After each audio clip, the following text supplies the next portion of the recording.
All right, everybody should see my PowerPoint.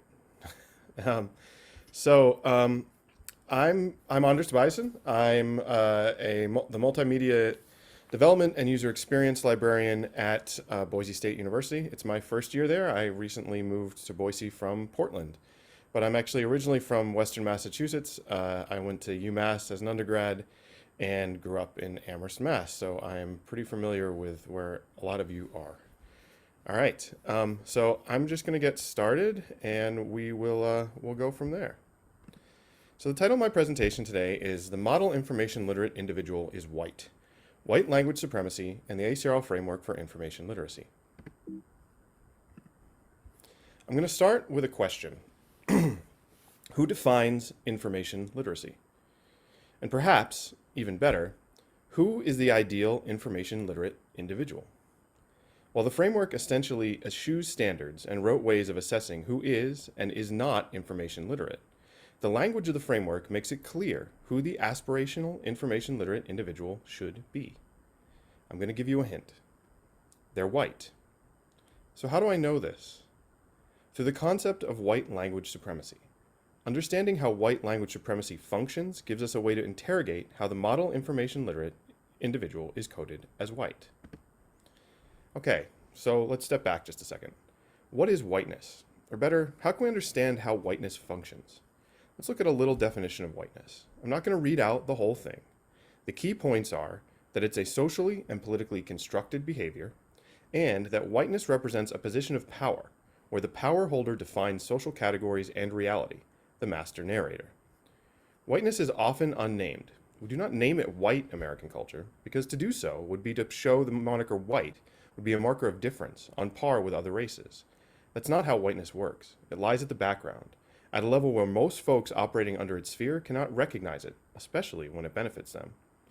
As many scholars have argued for over 20 years, including Eduardo Bonilla Silva, Kimberly Crenshaw, David Theo Goldberg, and many others, race-neutral policies and practices thus can be seen as embodiments of whiteness's function as a neutral background. If you do not see race, then you don't need to investigate how whiteness works. There is no whiteness. In the conclusion to Knowledge Justice, Disrupting Library and Information Studies Through Critical Race Theory, Sophia Leung and Jorge Lopez McKnight write that by validating what is and is not knowledge, through the scholarship LIS produces, collections we center and make space for, institutional arrangements and classification systems, LIS plays a key role in reconstructing whiteness, gender, racial power. Because knowledge, as it exists in library and archival collections, is created predominantly by white, cisgendered, wealthy, non-disabled, heterosexual men, and in support of white hegemony. Knowledge is considered objective, color-evasive, and true. Any other ways of knowing are not valid knowledge, and therefore do not belong in the library or archive." End quote. My project today, and in general, is to add the idea that by defining the ways in which to become information literate, LIS constructs an idealized information literate individual who is inexorably coded as white. But first, a little context in terms of the theories I'm drawing on. The Conference on College Composition and Communication Statement on White Language Supremacy, or WLS, is a good place to start. While I recommend reading the whole thing, there's a link in the bibliography at the end of the slides, for our purposes today, I want to focus on this foundational section. They write that, quote, WLS assists white supremacy by using language to control reality and resources, by defining and evaluating people, places, reading, writing, rhetoric, pedagogies, and processes in multiple ways that damage our students and our democracy, end quote. In other words, by using language, and conversely, the definition of what is or is not literacy, WLS assists white supremacy. A Sawinoy speech at the 2019 Conference on College Composition and Communication, is a really good place to start with understanding how we conceive of the paradox of teaching and being in a world built on white language supremacy. His parable, which I won't play here, but is just before the clip we're going to watch, involves withholding food from a starving person because of a need to retain possession of your garden. And his final thoughts are particularly powerful. It's to these final thoughts that I want us all to attend. Oh, did it again. Just a second. For some reason, it keeps wanting to not let me play just the clip that I wanted to play. It's like hit or miss, 50-50. There we go. It's meant to be an allegory for how we make decisions as writing and literacy teachers, particularly about classroom grading and assessment practices, about how we use a particular dominant white standard. It's about our decisions to continue to reinforce white language supremacy in our classrooms that give many of us power over students, while we tell our students how much right they have to their languages, how much we care and embrace the diversity of languages that they bring and use, yet we tacitly contradict these messages by asking them to wait just a bit longer for us to feel comfortable enough to change our classroom practices, to change the way standards work against them, despite the linguistic truths we know about the communicative effectiveness of all languages. We delude ourselves by saying that it's what others less enlightened than us will judge their languaging on, so we must use dominant standards today, thinking that our soft words and kind eyes and good intentions will salve the pain and harm and erasure that the use of a single universal standard inflicts. We act as if we have no power whatsoever in changing language judgment practices. Us, language teachers and researchers, have no power with language. Our decisions to not build more radical anti-racist and anti-white language supremacist assessment ecologies in our classrooms often are based on our own selfish sense of comfort, selfish senses of not being ready to share our gardens. I cannot tell you how many times I've heard writing teachers, ones who are conscientious, critical, and experienced, say to me, "I'm just not ready. I don't feel comfortable yet. Maybe next semester." What a blind sense of privilege. What a lack of compassion. If compassion is more than feeling empathy, but a doing of something, a suffering with others. What a lack of asking the deep, attending, and problematizing question, am I causing you to suffer? Many of your students of color, your students who do not embody enough of the white habits of language that make up your standards, stand at your classroom doors and die for your comfort. Die as they wait for you to be ready. I realize that it may sound as if I'm being overly dramatic and using a flawed metaphor. Our students of color, for instance, are not linguistically starving. We need nothing given to us to be effective language users. We already are, and always have been. We are Eliza Doolittle speaking well. Food is not a metaphor for language in my parable. It is a metaphor for power. People of color have never controlled the standards in schools or disciplines. Standards of English have never come from us unless we allowed ourselves to be colonized. And let's not fool ourselves. All teachers of color are colonized to some degree, even for those who resist that colonizing. Being colonized is how you get to be teachers of color. That's why color is added to the term. It's a shitty compromise. It's a shitty compromise to sacrifice some bit of your body, to cut out a part of your tongue, to let some of your soul wink out of existence in order to live, prosper, or make change in the world for those who come after you. So don't get hung up on the nuances of the allegory. Food in the story is not language. It's power. The power to judge and make or control standards. The point is a Marxian one. Who owns the means of opportunity production in the classroom? We all may hate it, but most of us are still required to give grades. And those are the keys to opportunity. Just because our students of color are linguistically rich does not mean that by default those riches can be exchanged in your classroom economies, if the economy is not set up to accept those riches. Some of your students may be starving with pockets and purses full of useless coins in the bustling market of your classrooms because you don't accept their money, even though you tell them how valuable it is. Hold on to it, you say. It's your identity, your heritage. But everywhere we go, those heritage coins ain't worth shit in the white economies of the academy and marketplace. So you tell them, you gotta exchange that currency, code switch. But we tell you, I don't have access to the money changer, and he charges interest, and that I cannot afford, that the value, there's some value lost in the exchange. And you say, try anyway. Am I being overly dramatic with this parable, with this talk? Are your students really dying in front of you?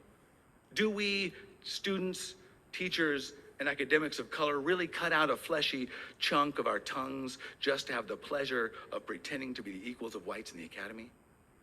Do the vast majority of you do harm by using a single standard of English to assess and grade your classrooms, all the while patting yourselves on the backs for how good you are? How much you're helping your poor students of color? Does your dominant white set of linguistic habits of language kill people? Is your body in the places you circulate part of the problem of white language supremacy? This, I think, is the problematizing we must all do. Thank you, and peace to you all. So, whose information literacy coins are we valuing in our classrooms? Whose coins do we undervalue, or even devalue? Even if we're trying to help, does that help function in a system that's designed to devalue anything not in the white mainstream norm? These are the paradoxes that we as teachers of information literacy need to wrestle with. Whose experience of becoming information literate is deemed the correct one? We need to sit with the paradox that even if we mean no harm, the system perpetuates harm, and we need to recognize this fact. Habits of White Language Supremacy, or HOWL, is a framework developed by Inouye to explain the ways in which white language supremacy inhabits both explicit and implicit assessment practices in the teaching of English writing and composition. HOWL also captures the ways in which white supremacy infuses every aspect of ways writing and language are taught. HOWL consists of 6 major habits, all of which are interrelated, and while much of the specifics of the discussion of the habits uses examples drawn from the English composition world, the concepts are very applicable to the ways in which the framework defines the information literate individual. Here are the habits.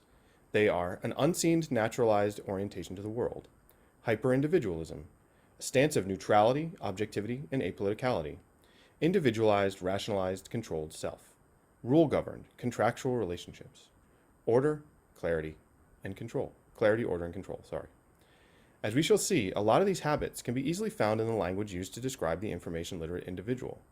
One of the main themes of HOWL is the idea that, as Inouye writes, quote, part of the conditions of white language supremacy is an assumption in most systems that what is reachable at a given moment for the normative, white, middle, and upper class monolingual English user is reachable for all.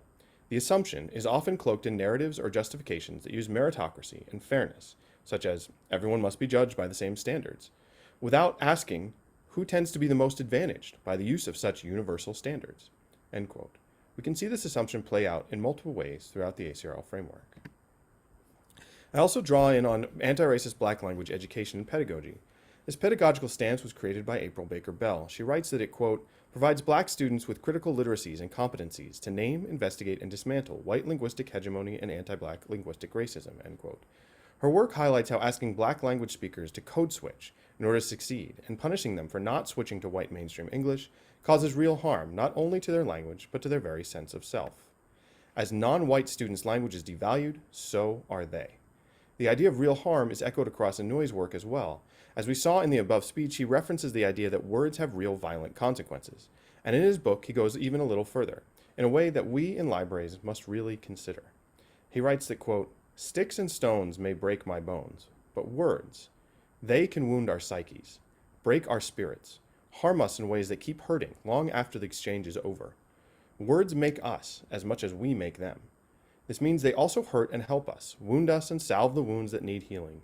Words are the weapons of a racist war we've been fighting for centuries, end quote. The words we choose to use to define the information literate individual participate in this violence, participate in deciding who gets to become information literate, and all the supposed privileges that that entails. And finally, I draw on whiteness and critical discourse analysis, using concepts drawn from Faith Yakubian's 2020 dissertation.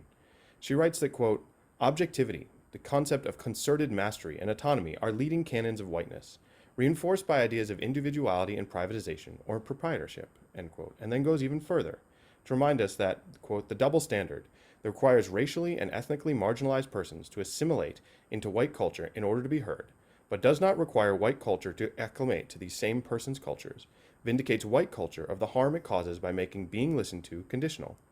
It also absolves white culture of its role in causing racially and ethnically marginalized persons to perceive themselves as inferior, without looking to the double standard as the source of that perception. Our framework, both implicitly and explicitly, requires assimilation to the dominant forms of information resource production in order to be heard.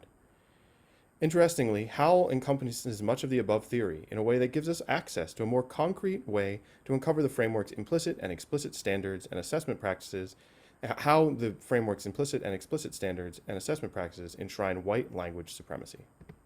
But first, others, including Marcia Rabchuk, Ian Beelan, and Josh Beatty, have provided strong critiques of the ways in which information literacy is conceived of within the framework. In terms of race in the framework, Marcia Rabchuk's vital statement stands out. She writes that, quote, "We cannot fully examine the information environment without understanding how it is impacted by the structural oppression of people of color, especially at the intersection of other identities. Since the framework names some of these other identities, it's peculiar that it does not include race," end quote. I'm arguing here that actually the absence of an explicit naming of race is not so surprising. The absence of a mention of race as a category allows whiteness to disappear and be viewed as neutral.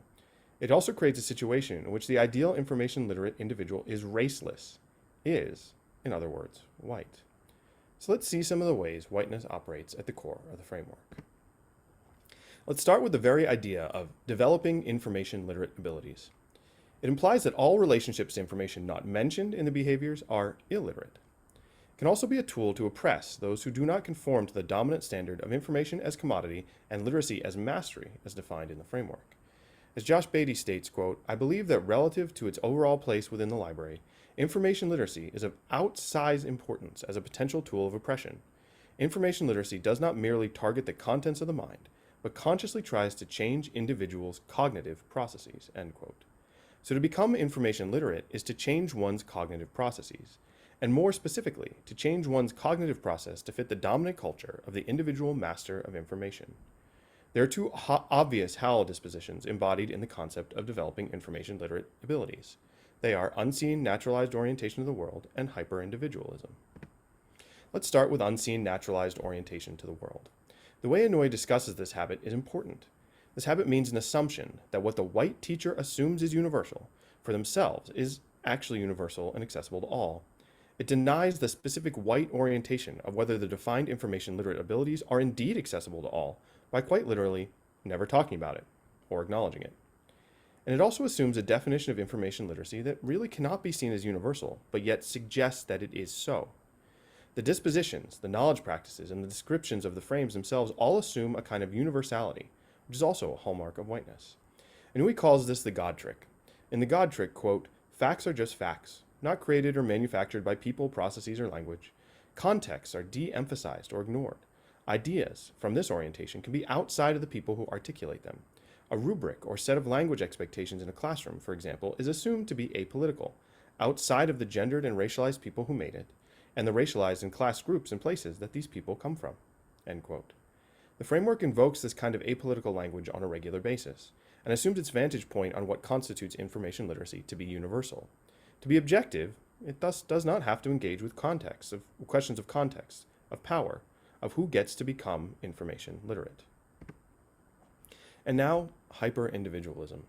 One of the key points of hyper-individualism is a hallmark of white language supremacy is that it, as Inouye writes, quote, "can appeal to universal truths and knowledge that come from inside the individual. This personal insight is often understood as universal insight," end quote. In the framework, to develop information literate abilities is a highly individualized experience, and it is assumed that the experience of the individual is universal.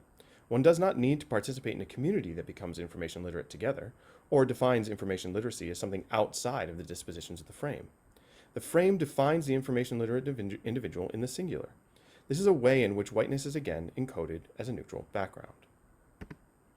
The white experience of an individual becoming information literate is assumed to be universal, and any other kind of process is deemed as lesser.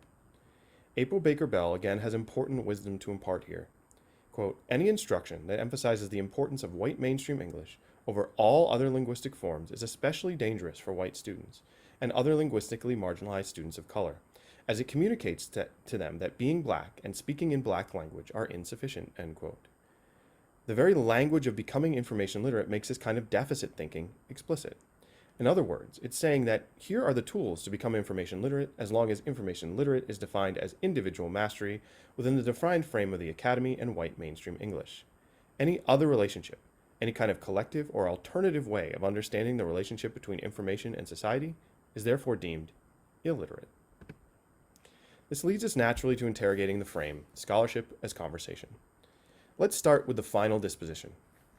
Information literate individuals, quote, recognize that systems privilege authorities and that not having a fluency in the language and processes of a discipline disempowers their ability to participate and engage, end quote. Does it though? Does not having a fluency in the language of whiteness or the implicit ways whiteness frames scholarship as objective and neutral disempower someone? Or perhaps it's in fact a good thing to not be fluent in that language, to imagine multiple ways of knowing. And this is where code switching and its highly destructive power come in. We will get to the problem with the term authority in a bit, but let's focus here on language fluency. The frame, in multiple ways, the most explicitly here, tells anyone not steeped in the seemingly neutral language of a discipline, or in general, the unexamined normalness of white mainstream English, that their engagement with the discipline, or the wider world, is without power in it. In this way, it lies directly in line with the kinds of anti-black language teaching practices that Baker Bell and others theorize as harmful to not only black language and thought, but literally to black lives. In talking about what code switching does, she writes that, quote, they are being asked to switch their language, their cultural ways of being and knowing, their community, their blackness, in favor of a white middle-class identity, end quote. So in order to become fluent, to gain power in terms of entering a conversation, this frame asks folks to discard their blackness, discard their otherness, in other words, to become white. This kind of invocation of a standard language, and language unexamined in its relationship to racial oppression, sits at the heart of white language supremacy. A supposedly neutral language, an unexamined language, is a hallmark of howling. Inouye writes that, quote, in order to maintain white language supremacy, or deny that it exists and assume that language is neutral and universal, there are things about language that have to be ignored. The first is that language itself is political. Ignore this fact, and it's easier to blame people for the language they speak, call them ignorant, lazy, or dumb, and deny them opportunities in society, all while saying it's all fair because it's all neutral, end quote. Basically, if one does not become information literate in the ways the framework defines, it's easy to dismiss them as information illiterate. Ian Beelan writes of the framework that teaching students how to function within an academic discourse can be perilously close to teaching students how to conform, how to get along, how to succeed, end quote. One of the ways white language supremacy works is that it encodes the idea that to conform is neutral. Inouye's speech that we saw a bit earlier is really something I recommend folks watch in its entirety. One of the themes is that even the best intentioned work, the systems of white language supremacy inculcate the idea of conforming to white language norm as neutral, as universal, as without harm. But this is not the way it works. To conform is to necessarily be harmed if it is to conform to a culture, a languaging, a concept of information literacy that is not your own. We can see echoes here of Baker Bell's critique of anti-black language instruction, and that both pedagogies, and the framework is a pedagogy, teach students to code switch in order to succeed in a world that does not recognize their ways of knowing and being. And as Ruha Benjamin reminds us in Race After Technology, quote, the practice of code switching is power-laden, end quote. And not only that, the power runs decidedly in the direction of white language supremacy. While the framework skirts around the issue of a standard, it was meant to replace standards, after all. There is nonetheless an emphasis on knowledge as that produced by and within rather traditional means of publication.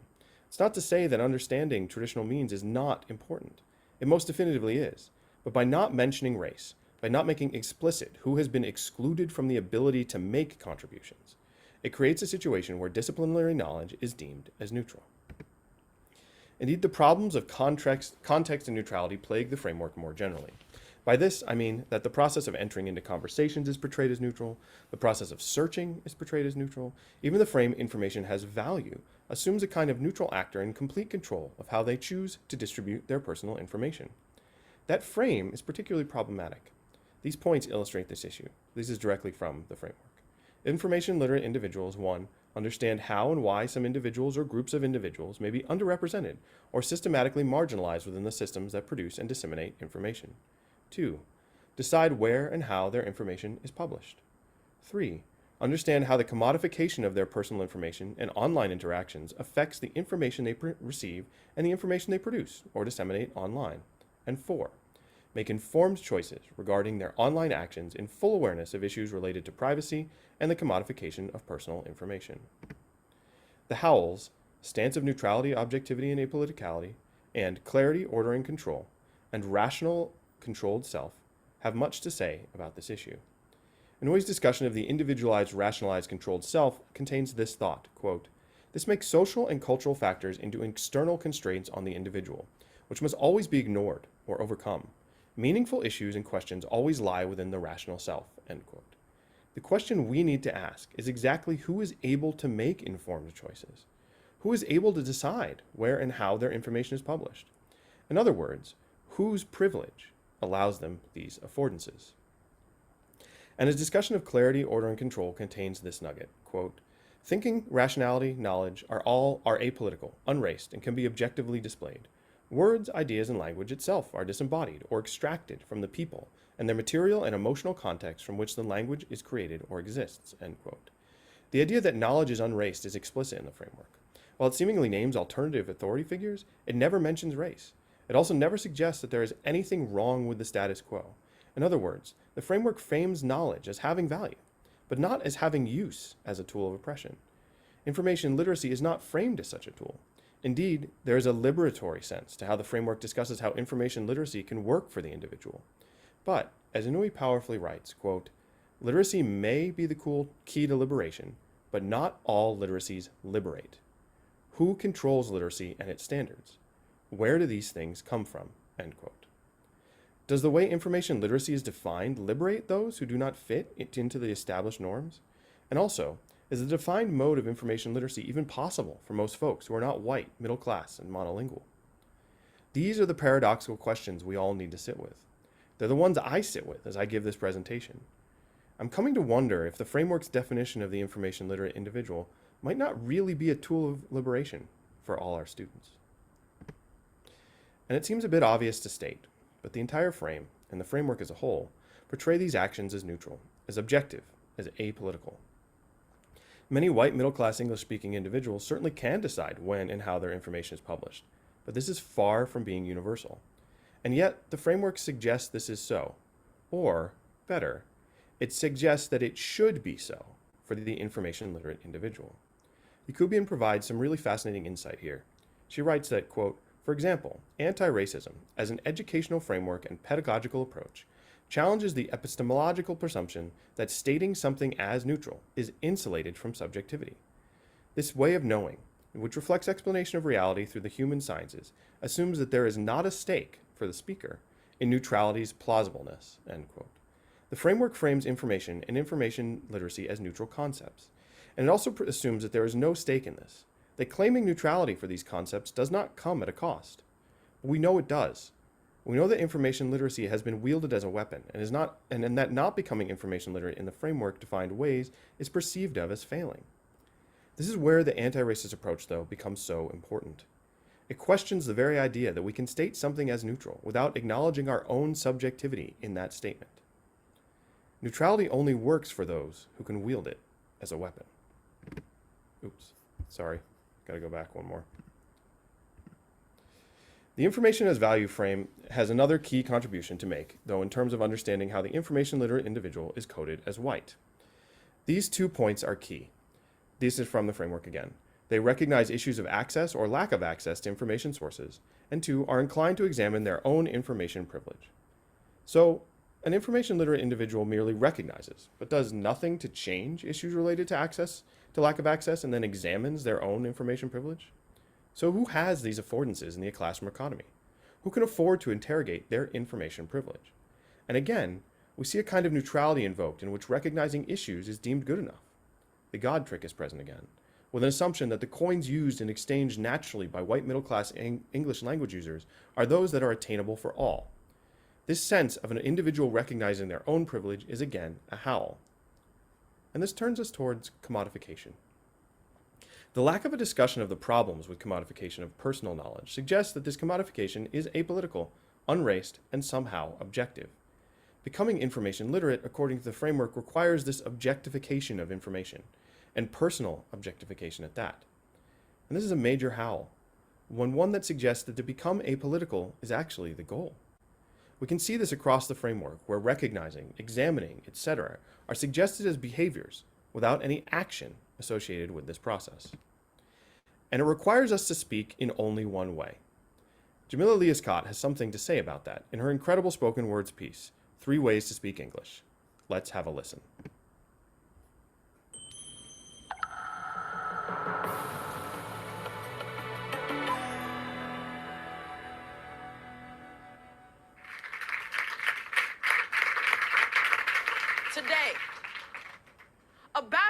lady observed the shell where my soul dwells and announced that I'm articulate.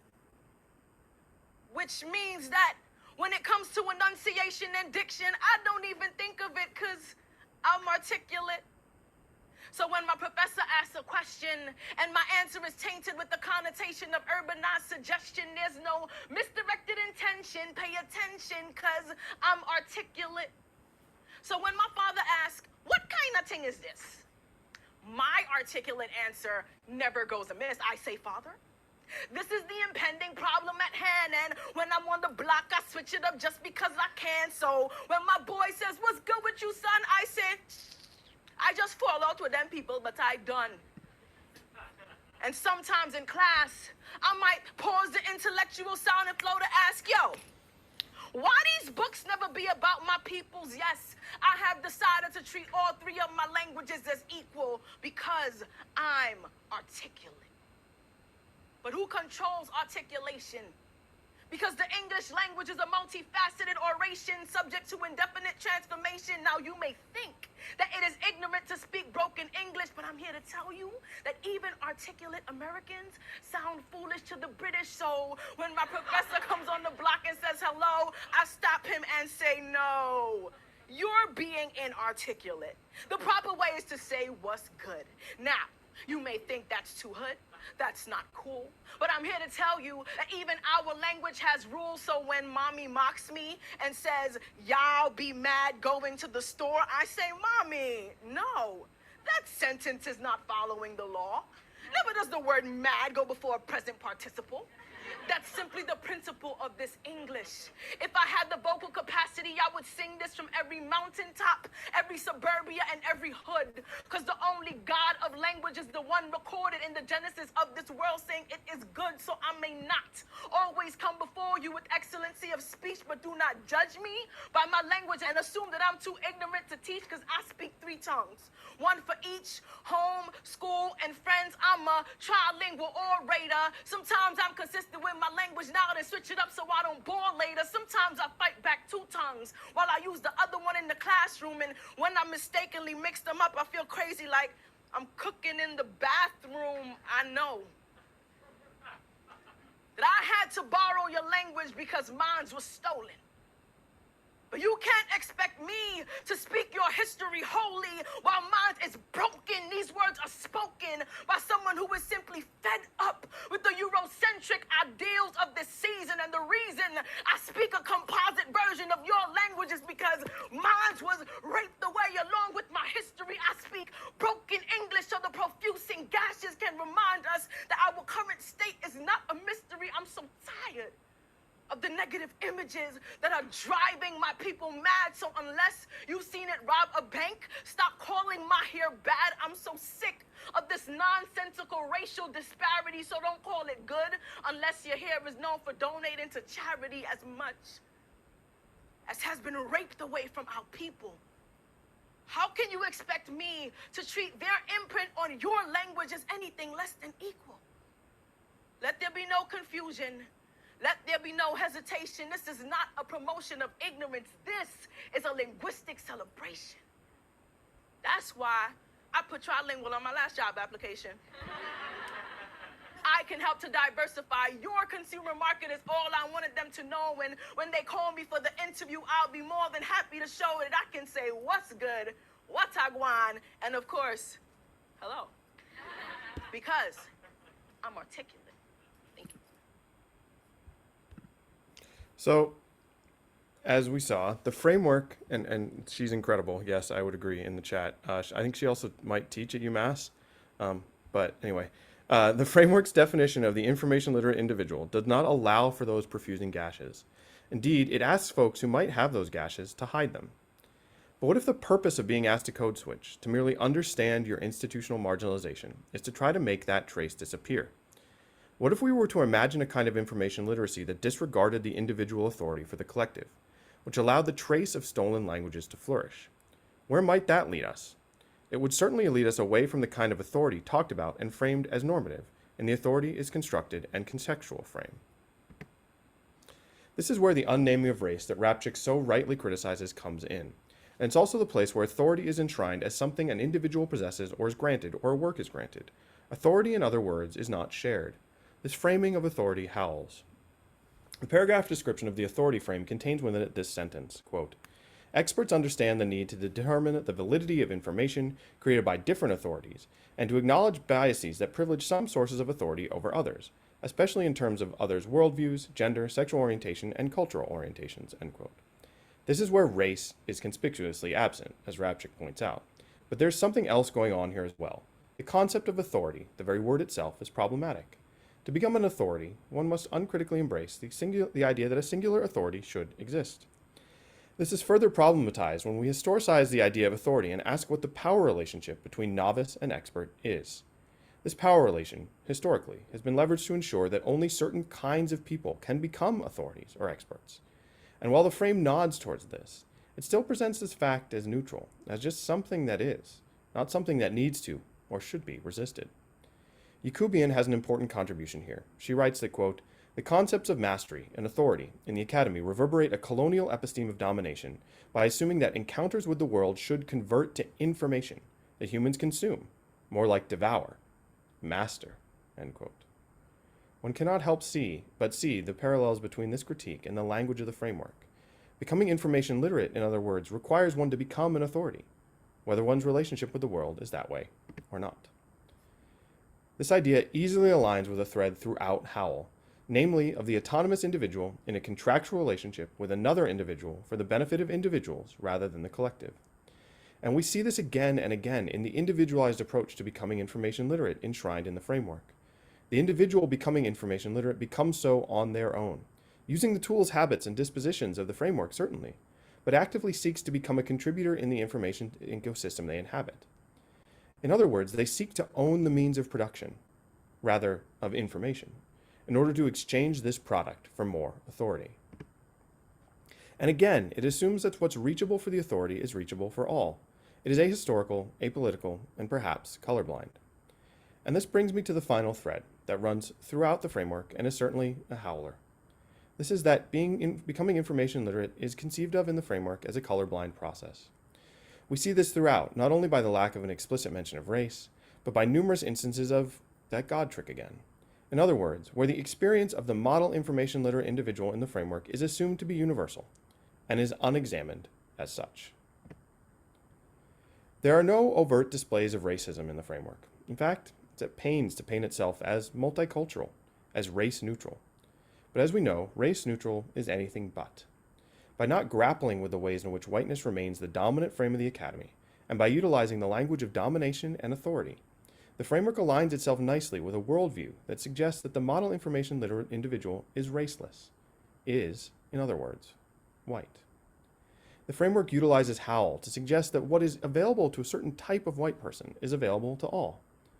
What if we were to imagine the information literate individual not as someone in need of becoming?